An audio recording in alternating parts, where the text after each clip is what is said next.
Hello दोस्तों, आज से मैं मरनो मांगा का रिव्यू करने जा रहा हूँ, तो चैनल पर सपोर्ट दिखाते रहना। मेरे सेकंड चैनल को भी जाके सब्सक्राइब कर ले, उसका लिंक भी डिस्क्रिप्शन बॉक्स में मिल जाएगा। सेकंड चैनल पर कोई सपोर्ट नहीं दिख रहा तो दोस्तों उसको भी जाके सब्सक्राइब कर ले। तो अभी स्टार्ट करते हैं अपनी इस वीडियो को। टूर्नामेंट के कुछ दिनों बाद फ्रीजा किसी अलग जगह पर अपनी ट्रेनिंग को कर रहा था। कुछ देर की तबाही के बाद फ्रीजा उस छोटे से स्टार को डिस्ट्रॉय कर देता है। फिर भी फ्रीजा का गुस्सा शांत नहीं हुआ था। वह टूर्नामेंट में इतने ताकतवर अपोनेंट से मिलकर अपने आप को उनसे कमजोर मानकर ट्रेनिंग करने में लगा था। फिर वह गुस्से में कहता है, इतना ज्यादा नहीं है, मैं फ्रीजा यूनिवर्स में सबसे बेस्ट हूँ। तभी वहाँ पर कोई आकर कहता है, सच में फ्रीजा क्या है, अच्छा नाम है। तब हम देखते हैं मरनो को, जो फ्रीजा को मुस्कुराता हुआ देख रहा था। फ्रीजा, साउंड तो अच्छा है, जैसा मैंने यूनिवर्स के एम्परर से एक्सेप्ट किया, अपने लिए सोचने वाला यूनिवर्स का किंग। मरनो को देख फ्रीजा कुछ नहीं कहता और मरनो उसे अभी भी देख मुस्कुरा रहा था। कुछ देर इस अननोन शख्स को देख फ्रीजा इसके अंदर से अजीब सा फील करके नर्वस होता हुआ कहता है, यह फीलिंग कैसी है, ये एक परेशान करने वाला बंदा है, तुम कौन हो? फिर मरनो हंसकर कहता है, एक आजाद व्यक्ति, भटकता हुआ यात्री, कंफ्यूज, असहमत, डिफरेंट डायमेंशन का यात्री। फिर फ्रीजा हंसकर कहता है, ऐसी बात है, फिर तो मैं तुम्हें इस स्पेस में मसल दूंगा और मैं इसे करूंगा भी। इतना कहकर फ्रीजा की अटैक कर देता है। मरनो को इसकी उम्मीद नहीं थी कि फ्रीजा ऐसा कुछ इतनी जल्दी करेगा। अटैक आते ही मरनो की लोकेशन वाली जगह ब्लास्ट होता है। अपने अटैक को करके फ्रीजा हंसता हुआ कहता है, अकेला भटकता हुआ एक बंदा था। उसी वक्त फ्रीजा के पीछे से आवाज आती है, क्या सरप्राइज है, जैसी मुझे उम्मीद थी। फ्रीजा पीछे मुड़कर देखता है, जहां मरनो एक डायमेंशन होल से बाहर आ रहा था। फ्रीजा के पास दोबारा से आकर मरनो फिर कहता है, जैसे कि तुमसे उम्मीद की जा सकती है, थोड़ा बहुत ही ज्यादा है। मरनो को अपने सामने सही सलामत देख फ्रीजा हड़बड़ाता हुआ कहता है, तुम कौन हो तुम? इससे दौरान गोकू, वेजिटा और विस भी इस बंदे की पावर की फील करते हैं। ऐसी पावर की को फील करके गोकू हड़बड़ाता हुआ कहता है, ये दो स्टूपिड पावर की किसकी है? फिर वेजिटा कहता है, एक तो फ्रीजा है, दूसरा पता नहीं कौन सा बास्टर्ड है। इससे दूसरी की को फील करके विस घबराता हुआ कहता है, नहीं ऐसा नहीं हो सकता। फिर गोकू कहता है, फ्रीजा उसके सामने कमजोर पर कमजोर होता जा रहा है। फिर वेजिटा कहता है, बेवकूफ, कौन किससे लड़ रहा है? फिर गोकू इस फाइट को चेक करने के लिए वहां जाने के लिए इंस्टेंट ट्रांसमिशन का यूज करता है कि मैं इसे चेक करने जा रहा हूँ। विस नर्वस होकर कहता है, प्लीज इंतजार करो गोकू, अकेला खतरनाक है, मुझे भी साथ में मदद के लिए ले चलो। विस गोकू के कंधे पर हाथ रखता है। वे लोकेशन वाली जगह टेलीपोर्ट होने लगते हैं। वेजिटा भी साथ आने के लिए आगे बढ़ता है, लेकिन इतने में ही गोकू विस के साथ टेलीपोर्ट होकर लोकेशन पर पहुंच जाता है। वहां पर पहले से ही फाइट चल रही थी। इसे देख गोकू और विस हैरान हो जाते हैं। वे अपने सामने वहां पर फ्रीजा को बहुत बुरी कंडीशन में देखते हैं। विस और गोकू को मरनो फील करते ही उनकी तरफ देखकर मुस्कुराता है। मरनो दोनों को देखता हुआ फ्रीजा पर की अटैक कर देता है। अटैक के टकराते फ्रीजा खत्म होने लगता है। विस प्रोटेक्शन शील्ड बनाकर इस अटैक से गोकू और अपने आप को बचाता है। मरनो की पावर को देखकर गोकू हैरान था। वह नर्वस होता हुआ कहता है, बहुत बढ़िया, फ्रीजा इतने ज्यादा ताकतवर को इसने इतनी आसानी से हरा दिया। फिर मरनो विस को देख हाय कहता है कि हाय, बहुत टाइम हो गया विस देखे हुए, तुम कैकरोट हो यानी सन गोकू। अपना नाम इस अननोन बंदे के मुंह से सुनकर गोकू हैरान हो जाता है कि इसको मेरा नाम कैसे पता। फिर मरनो दोबारा कहता है, तुम बहुत बड़े सेलिब्रिटी हो। अल्ट्रा इंस्टेंट, ऐसा लगता है कि ये स्टार्ट हो गया है। क्या ये एक ह्यूमन के लिए अमेजिंग नहीं है? खैर, यह भी पूरी तरह से मास्टर नहीं है, तुम अपना बेस्ट करो। फिर आज के लिए मैं अलविदा लेता हूँ। अपनी बात को कहकर मरनो एक डायमेंशन होल खोलता हुआ गोकू और विस को देख मुस्कुराता है। तभी विस रोता हुआ मरनो से रुकने को कहता है कि प्लीज रुको मेरे भाई। गोकू सुनते ही कंफ्यूज हो जाता है कि भाई। फिर मरनो कहता है, पावर टूर्नामेंट, फादर की क्या मजेदार सोच थी, ऐसा लगता है कि ये मुझे एंटरटेन करने वाली है। इस सब बात को कहते ही मरनो वहाँ से निकल लेता है। उसके जाने के बाद विस और गोकू दोबारा से बीरस प्लेनेट पर आ जाते हैं। वहाँ की स्टोरी को सुनकर वेजिटा कंफ्यूज था कि विस का भाई। फिर विस इसके बारे में बताता है कि हाँ, उसका नाम वोडकर है, हमारा सबसे बड़ा भाई। बड़े भाई की बात को सोचकर गोकू अपने बड़े भाई रेडिट को याद करता हुआ वेजिटा की तरफ देखता है। वेजिटा गोकू को अपनी तरफ देख पूछता है, क्या क्या देख रहे हो? फिर विस मरनो के बारे में बताना स्टार्ट करता है। एक टाइम ये वर्ल्ड यूनिवर्स 13 तक सीमित था। हमारा भाई उस 13वें यूनिवर्स का एंजल था। हालांकि उस टाइम 13वां यूनिवर्स हाई लेवल का था। वहाँ की सबसे कमजोर चीजें फ्रीजा की एबिलिटी जितनी थी। इसे सुनते ही गोकू कहता है, फ्रीजा कमजोर, एक ऐसा ग्रेट यूनिवर्स भी था। फिर वेजिटा कहता है, इतना ताकतवर व्यक्ति इतना अधूरा क्यों है? हालांकि वह यूनिवर्स अब मौजूद नहीं है, वोडकर अपने आप तो गायब नहीं हुआ होगा। फिर विस कहता है, नहीं, एक दिन बिना किसी वार्निंग के उसका यूनिवर्स गायब हो गया। उसी टाइम भाई ने अपना सब कुछ खो दिया, जो उन्होंने इतने सालों में बनाया वह एक पल में ही चला गया। तब से भाई ने अपना पूरा फोकस स्किल और नॉलेज सीखने में दे दिया। उन्होंने एक स्किल को क्रिएट किया। विस अपनी बात बता ही रहा था, तभी वहाँ पर मरनो आ जाता है। वह हंसता हुआ विस से कहता है, बहुत बातें हो गई विस।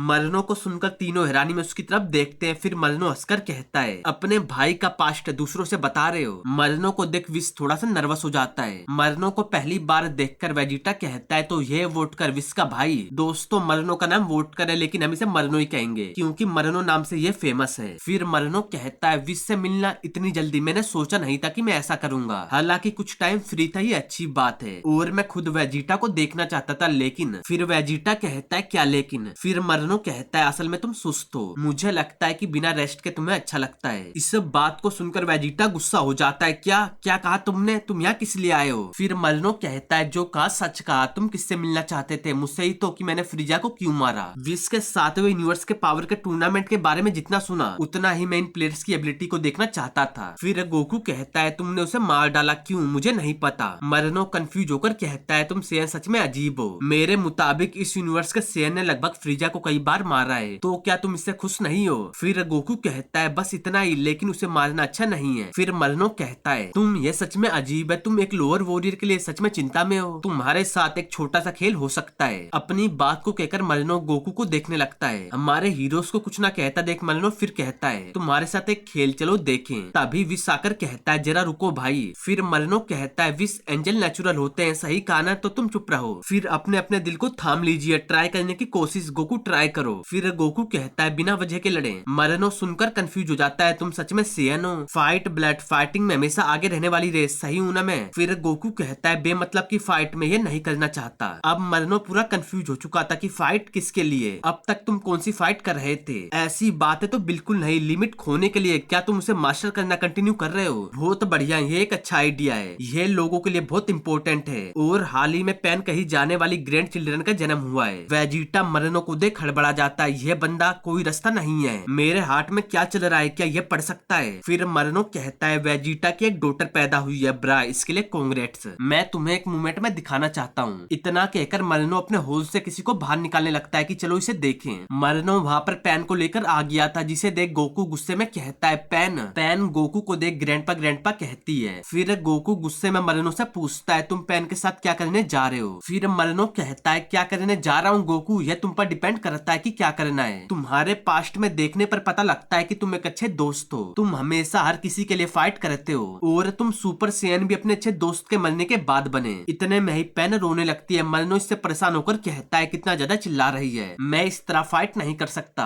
इतना कहकर मरनो दोबारा से होल खोलकर पैन को वापस भेज देता है कि इसे यहाँ से दूर करो, यही अच्छा है। फिर गोकू गुस्से में कहता है पैन को तुमने कहाँ भेजा? फिर मरनो कहता है मुझे नहीं पता था कि उसे कहाँ भेजना है, लेकिन मैंने इसे अच्छे से किया है। उसको किसी जंगल या डरावने जानवरों के साथ या किसी स्टार पर, किसी पर भी वो हो सकती है। वैसे भी तुम ड्रैगन बॉल से उसे वापस लाइफ में ला सकते हो। मरनो की बात को सुनकर गोकू भड़क जाता है कि तुम्हें माफ नहीं करूंगा। इतना कहकर गोकू पावर अप करने लगता है। वह सुपर सैयन गॉड में इवॉल्व हो गया था। गोकू को इस फॉर्म में देख मरनो कहता है बस इतना ही। उसी वक्त गोकू अपनी फुल स्पीड के साथ मरनो की तरफ अटैक करने के लिए आने लगता है। एक झटके से मरनो के पास पहुंचकर गोकू उसके फेस पर जोरदार पंच का अटैक करता है। इस सब पावरफुल पंच को खाकर मरनो हैरान था। अटैक की पावर भी ज्यादा थी जो मरनो को हैरान करने के काबिल भी थी। तो दोस्तों मैं इस चैप्टर का एंड इधर ही करता हूँ। मैं जल्द से जल्द इसके नेक्स्ट पार्ट को अपलोड करने की कोशिश करूंगा। और हाँ दोस्तों, अगर आप लोगों को मेरी वीडियो अच्छी लगे तो वीडियो को लाइक, वीडियो को शेयर और अपने चैनल सीएन टून्स को सब्सक्राइब करना ना भूलें। दोस्तों मेरे सेकंड चैनल को भी जाके सब्सक्राइब कर लें, उसका लिंक भी इसी वीडियो के डिस्क्रिप्शन बॉक्स में मिल जाएगा।